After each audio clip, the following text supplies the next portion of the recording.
Right now, in 2026, there are specific mistakes being made by Australian retirees that are literally draining retirement savings, and most people making them have absolutely no idea it's pointing to.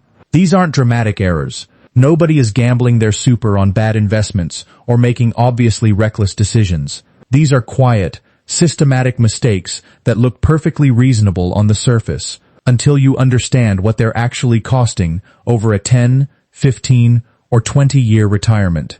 Today we're going to walk through the single biggest category of mistake that the research shows Australian retirees are making right now. Not a vague warning, not generic advice. The specific behavior, the specific cost, and the specific action that changes the outcome. If you're 60, 65, or 70, or if retirement is less than 10 years away, what you're about to hear may be the most financially important thing you watch this year. Let's start with a number that was published just 2 months ago by the Actuaries Institute. 1.5 million. That is the number of Australians aged 65 and over who are currently leaving their superannuation sitting in accumulation phase, paying 15% tax on their investment earnings when they are completely legally entitled to move that money into pension phase, where those same earnings are taxed at exactly zero. The total value of those balances, $326 billion. The average balance per person, more than $210,000. And the combined tax cost to those individuals every single year, more than $2 billion. $2 billion every year in tax that is entirely unnecessary. This is not a small problem being felt by a small number of people. This is a systemic failure affecting 1.5 million Australians. And chances are extremely high that if you're watching this, you know someone in that situation. You may be in that situation yourself right now without knowing it. So why is this happening? Why are more than 1 million Australians over the age of 65 still paying 15% tax on their super when they don't have to? The answer comes down to 3 things: inertia, complexity, and a failure of the super system to make the right next step obvious. Most people who contributed to super for 30 or 40 years did exactly what they were told to do.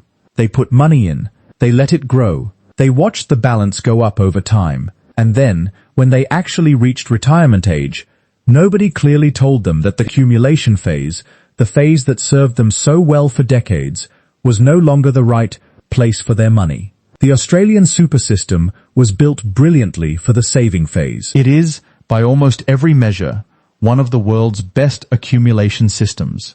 But it was not built with the same clarity and simplicity for the spending phase. The transition from accumulation to pension phase requires forms, identity documents, investment decisions, and deliberate action. And when something requires effort and the status quo feels safe, most people simply don't act. That inertia is costing the average stranded balance Australian more than $30,000 in unnecessary tax over a decade. And it's completely fixable.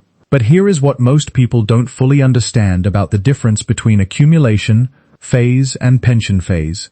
And this is where the real financial impact becomes clear. In accumulation phase, your super fund earns investment returns, dividends, interest, capital growth, and pays 15% tax on those earnings every year. If your balance is $200,000 and your fund earns 7%, that's $14,000 in earnings. At 15% tax, you lose $2,100 to the ATO every single year, just in tax on earnings alone. Now move that same $200,000 to an account-based pension in pension phase. The identical investment, the identical return, the identical fund. But now those earnings are taxed at zero. You keep the full $14,000. The ATO receives nothing. Over 10 years, with compound growth, that difference is not $2,000 a year. It's far more, because you're compounding the tax savings on top of the tax savings. The Actuaries Institute case study shows a 65-year-old with $450,000 in accumulation phase who switches to an account-based pension and draws the minimum is demonstrably better off after just 5 years, and significantly better off over a 29-year period. 29 years. That's the difference one administrative decision makes. Now let's talk about the second mistake. And this one is less about tax and more about income. One of the most consistent findings in Australian retirement research is that retirees underspend significantly and systematically. They enter retirement with a balance. They feel anxious about running out, and they draw as little as possible from their super, often far less than the minimum drawdown requirements, in an attempt to preserve the balance for as long as possible. This sounds prudent. It sounds responsible. But in many cases, it is actually the wrong strategy. And here is why. When you leave large amounts in super, whether in accumulation or even in pension phase, beyond what you need for genuine safety, you often stay above the assets test threshold for the age pension for longer than necessary. Every dollar you keep in your super balance is a dollar being assessed against the assets test, and every dollar above the threshold reduces your age pension entitlement by a specific formula. The age pension assets test currently reduces pension entitlements by $3 per fortnight for every $1,000 of assets above the threshold. For a single homeowner, the full pension reduces at a balance just above $314,000. Every additional $100,000 in super above that threshold costs you $6 per fortnight, or $156 per year in pension entitlements. If you are sitting on $500,000 in super, drawing as little as possible because you're afraid of running out, you may be foregoing a corn partial age pension worth thousands of dollars per year, while simultaneously holding more money in super than you actually need for your genuine retirement expenses. And here is the trap that connects both mistakes together, and this is the insight that most people never hear. The combination of leaving money in accumulation phase and underdrawing from your super is a double tax problem. You're paying 15% on earnings you don't need to pay tax on, and you're simultaneously reducing your own age pension entitlement by holding onto a balance larger than necessary. The correct strategy, and this is what retirement income specialists call sequencing, is to draw more strategically from your super in the early years of retirement, while your balance is still above the assets test threshold. Draw at a rate that brings your balance down toward the threshold in a deliberate, planned way.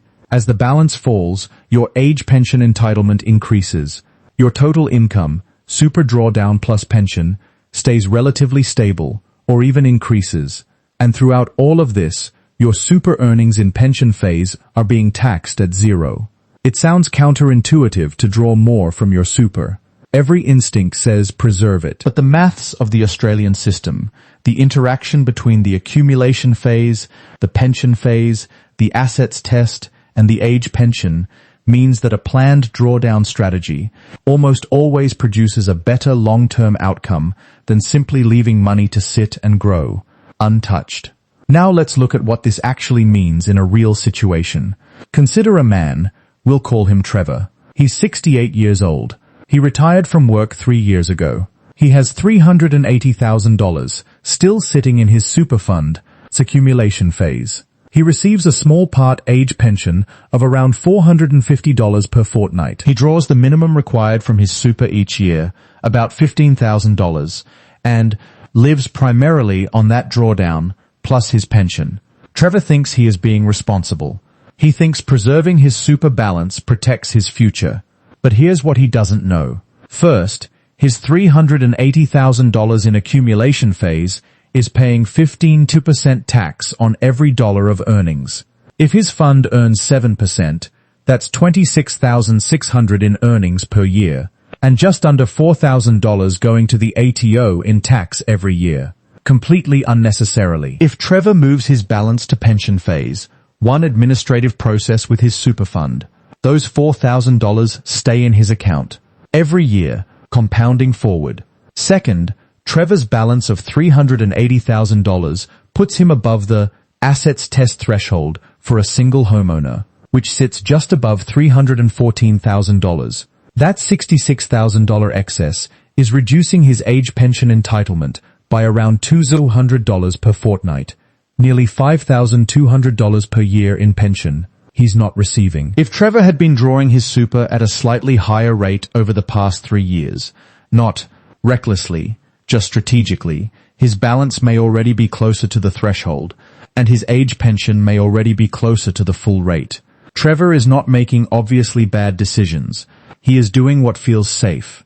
But the combination of staying in accumulation phase and underdrawing has cost him thousands every year in unnecessary tax and in missed pension income since the day he retired. So what should you actually do with this information? The first step is to check which phase your super is currently in. Log into your super fund's online portal or call them directly and ask, is my super in accumulation phase or pension phase? This is a simple question and they will tell you immediately. If you are over 65 and still in accumulation phase, and you do not have a specific, documented reason for staying there, ask your fund about starting an account-based pension. The process varies by fund, but it generally involves completing a form and making a few investment decisions. Most funds can complete the transfer within a few weeks. The second step is to check your current drawdown rate against the assets test threshold. You can look up the current assets test thresholds for single and couple homeowners on the For Services Australia website. These are indexed and updated regularly, so always use the current figures. If your super balance is significantly above the threshold, speak to a financial advisor about whether a higher drawdown rate in the near term, combined with moving to pension phase, might produce a better income outcome when the age pension interaction is included. The third step, and this is the one most people skip, is to model this over 10 to 20 years, not just this year. A decision that looks slightly better or roughly equivalent in year 1 can look dramatically different in year 10 when compounding is factored in. The Actuaries Institute case study showed a 29-year advantage from one transition decision. That is not a marginal improvement. That is a fundamentally different retirement. There is a broader point worth making here. The mistakes Australian retirees are making in 2026 are not mistakes of greed or recklessness. They are mistakes of inertia, of leaving things in the default position because the system never clearly pointed them to the next step. The accumulation system in Australia is genuinely world-class, but the retirement income system, the phase that actually delivers the money back to the people who saved it, has significant gaps. The government, the regulators, and the research community all acknowledge this now. The Actuaries Institute paper is just the latest in a series of reports and reviews that have reached the same conclusion. What that means for you, right now, is that the system is unlikely to proactively fix this for you. Super funds are getting better, but change is slow. Regulators are pushing, but implementation takes time. The most likely person to close this gap, the gap between what your retirement could look like and what it currently looks like, is you. And closing it starts with one question. Is my super still in accumulation phase when it doesn't need to be? If you don't know the answer, find out this week. Not next month. This week. The difference between knowing and acting on this information and not knowing is not a small number. For the average stranded balance in Australia, we're talking about more than $30,000 in unnecessary tax across a decade. For someone with a larger balance, significantly more. Your super represents decades of your working life. It deserves to be in the right phase. If today's information raised questions about your own situation, particularly about whether your super is in the right phase, or whether your drawdown strategy is working for you or against you, write it in the comments. Every question is valid, and I read every one of them. And if you want to know specifically how to calculate what moving to pension phase would actually be worth in your personal situation, including the age pension interaction, that breakdown is coming in the next video. Your retirement deserves a compass, not guesswork.